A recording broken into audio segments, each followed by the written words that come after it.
T'es à côté de lui, mais il scrolle.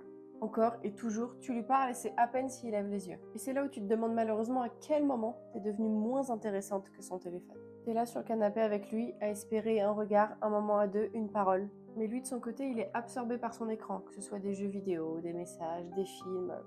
Il est dans sa bulle. Et ça te bouffe parce que finalement, tu ne demandes pas grand-chose. Tu demandes juste de l'attention et d'exister à ses yeux, ce qui est tout à fait normal. T'as l'impression d'être invisible, que tout le monde ou toute autre distraction passe avant toi, que ce soit ses potes, ses jeux, ses notifs, ses réseaux, tout passe avant toi. Et le problème à ça, c'est que du coup, ça te fait douter. Tu te remets en question. Est-ce que je suis toujours intéressante à ses yeux? Est-ce que je suis chiante? Est-ce que, tu vois, je le saoule? Et pire encore, tu peux même te dire et te demander si t'en demandes pas trop finalement, alors que tu cherches juste de l'attention. C'est le b.a.-ba.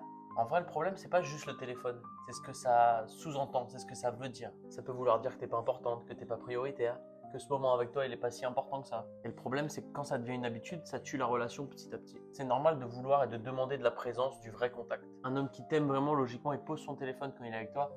En tout cas, quand tu as vraiment besoin de ce moment avec lui, quand tu lui fais savoir. Il te donne ce regard, cette attention, son écoute. Et si c'est plus le cas, alors faut absolument lui en parler et mettre des limites sur ces choses-là. Parce qu'on ne peut pas construire un couple à deux s'il y a toujours l'un des deux qui est un peu la tête ailleurs.